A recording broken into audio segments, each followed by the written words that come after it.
যদিও সন্ধ্যা গড়িয়েছে তবুও সন্ধ্যায় বলবো, তার কারণ এই রাত তো অনেক দীর্ঘ হবে, খেলা চলবে, এখনো শুরুই হয়নি। আপনারা যারাই চারিপাশে আছেন, আপনাদের সহযোগিতা, আপনাদের উপস্থিতি প্রত্যেকের পক্ষ থেকে, বিশেষ করে আলামপুর যুব সংঘ, আলামপুর ক্লাব, তাদেরই এই আয়োজন, তাদেরকে ধন্যবাদ প্রত্যেক কমিটির সদস্যকে। এবং বিশেষ করে ধন্যবাদ জানাবো আমি অরুণদা থেকে শুরু করে অঞ্চলের অঞ্চল সভাপতি সুখদেব কাকা, মন্টু মামারা মাইকে ছিলেন, মঞ্জুর ভাই থেকে শুরু করে আমাদের কুতুব পঞ্চায়েত সমিতির আপনাদের আশিস প্রাপ্ত দুই সদস্য, একদিকে নূর হোসেন ভাই, অন্যদিকে পিয়ারুল, সাথে আমাদের নওদা ব্লক মহিলা অঞ্চল তৃণমূল কংগ্রেসের ব্লক তৃণমূল কংগ্রেসের সহসভানেত্রী ফিরোজা খাতুন এখানে আছেন। জাব্বার থেকে শুরু করে আমাদের ছোট ভাইরা ফিরোজ ভাই, পঞ্চায়েত মেম্বার গোলাম ভাই, রফিকুল, সকল এখানে রবিরা আছে। সকলকে ধন্যবাদ জানাচ্ছি যে বাচ্চাদের মাঝে এসে অন্ততপক্ষে তারা তাদের দায়িত্ব থেকে বেরিয়ে যায়নি। একটা যে কোনো আয়োজনে ভালোতেও আমরা আছি, আপনাদের খারাপ সময়েও আমরা আছি। তো আপনাদের একটা আনন্দ ঘন যে পরিবেশ তৈরি হয়েছে খেলাকে ঘিরে, সেই খেলায় তারা আমন্ত্রিত এবং তারা উপস্থিত। তাদের সহযোগিতা নওদা গ্রাম পঞ্চায়েত প্রধান, তিনিও আছেন, তাকেও ধন্যবাদ জানাচ্ছি। সর্বোপরি খেলার মাঠ অতি পবিত্র জায়গা, খেলার মাঠে ঠুনকো কোনো দলাদলি আমাদের বিদ্বেষ জায়গা পায় না। তাই বিবেকানন্দ বলেছিলেন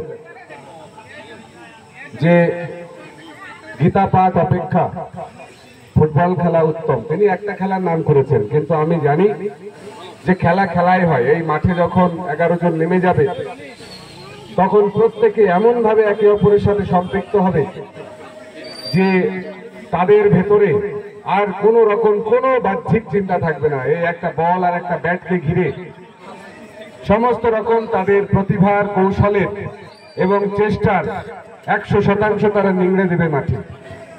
আমরা ভুলে যাই আমার নাম কি, আমার গোত্র, আমার ঠিকানা। আমরা তখন হয়ে উঠি শুধু খেলোয়াড়। আর আমাদের কাজ থাকে আমাদের প্রতিভার সমস্তটা দিয়ে আপনাদেরকে অন্ততপক্ষে মনোরঞ্জন করার। তার কারণ দর্শক ভিন্ন একটা খেলোয়াড়ের অস্তিত্ব হয় না। একটা মাঠে আপনি দর্শককে সমস্ত বার করে দেবেন, ওর যতই প্রতিভা থাকুক সে বল ব্যাট রেখে বাড়ি পৌঁছে যাবে, খেলবে না। কিন্তু একটা খেলা ভালোভাবে জানেও না, কিন্তু চারিদিকে দর্শক আছে, তার ভেতরে একটা স্পৃহা তৈরি হয়, একটা স্পিরিট, উদ্দীপনা তৈরি হয়, সে খেলা করবে, সে খেলা দেখানোর চেষ্টা করে, শেখার চেষ্টা করে। অনেক বড় করে বলার দরকার নেই, আপনারা সবটা জানেন যে আজকের দিনেও যখন আমরা বিভক্ত হয়ে যাচ্ছি কাজে, নিজস্ব প্রতিযোগিতায়, নিজস্ব চাহিদায়, ঠিক সেই সময় মোবাইল আমাদেরকে বন্দী করে ফেলছে, গ্রাস করছে প্রতিদিন।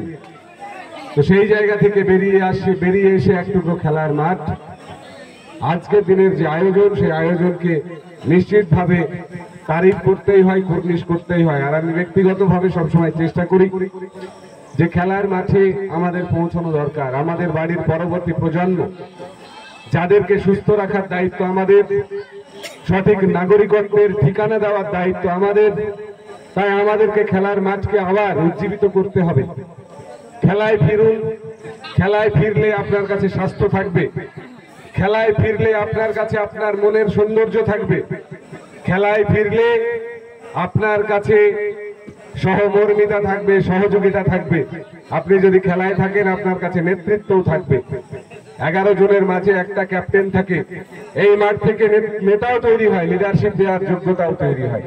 তাই খেলার মাঠকে আমরা একদম অবহেলার নজরে দেখব না। যেখানেই চেষ্টা করি আমরা, সব জায়গায় সর্বতোভাবে সম্ভব হয় না, কিন্তু তবুও আমাদের চেষ্টা থাকে যেখানে খেলার মাঠ, সেই মাঠকে অন্ততপক্ষে আমাদের উপস্থিতি দিয়ে তাদেরকে একটু যদি উৎসাহিত করতে পারি, এই চেষ্টা আমাদের বরাবর থাকে।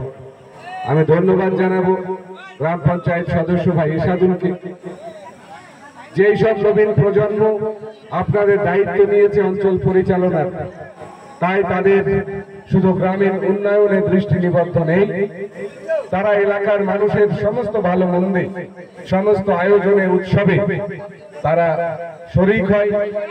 তাদেরকে নিয়ে আমাদেরও বিশেষ ভালো লাগে যে তাদের দায়বদ্ধতা, তাদের চিন্তা অন্ততপক্ষে মানুষের কাছে এটাকে অর্জন করেছে, বিশ্বাসটাকে অর্জন করেছে যে এদেরকে দায়িত্ব ছেড়ে দেওয়া যায়, এদেরকে আগামী দিনে আবারও সামনে আনা যায়। একজন জনপ্রতিনিধির এটাই কাজ, সে সার্বিকভাবে আপনাদের পাশে থেকে দায়িত্ব পালন করবে। যারা এই খেলার মাঠে বিভিন্ন জায়গা থেকে এসে অংশগ্রহণ করবে তাদের প্রতি আগাম শুভেচ্ছা রইল। জয় এবং পরাজয় দুখানা শব্দ আমাদের জীবনের সাথে জুড়ে আছে। উত্থান এবং পতন দিয়ে আমাদের জীবন রচিত হয়। তো সেখানে যারা জিতবে তারা উল্লাসে ফাটবে, মাতবে, এটা তো স্বাভাবিক। যারা হারবে তাদের এই হারটাই যেন শেষ মাঠ না হয়, হার থেকে আবার শিক্ষা নিয়ে জিতে দেখাতে হবে। তবে আমরা অন্ততপক্ষে বুঝি যে হারার গল্প দিয়েই জেতার গল্প সূচনা তৈরি হয়। জেতার রাস্তা অনেকের জন্য অনেক সাবলীল হোক। ক্রিকেট, ফুটবল এগুলো বিস্তৃত হয়ে যাচ্ছে, আমরা চেষ্টা করছি নানা রকম ভাবে উজ্জীবিত করার। অনেক জায়গায় ছোট ছোট পিং পং বল খেলছে, কিন্তু এখানে ভালো লাগাচ্ছে ক্যানভাসে এরা খেলছে। অনেক জায়গায় ডিউজে খেলছে। আমাদেরই পাড়ার একজন আমতলায় আসে, ডিউজে খেলে, বাচ্চা ছেলে 10 বছরের, কারণ ওদের স্বপ্ন বড়। একটা মেয়ে আমি জানি সেও ক্রিকেট প্র্যাকটিস করে বেসিকের মাঠে, তারা বড় স্বপ্ন দেখছে, তারা জেলা ছাপিয়ে রাজ্যে এবং ন্যাশনালে তারা খেলবে, দেশের গন্ডি পেরিয়ে তারা হয়তো বিদেশে নাম লেখাবে। আমাদেরই আপনাদের নির্বাচিত সাংসদ ইউসুফ পাঠান, তারা খুব বেশি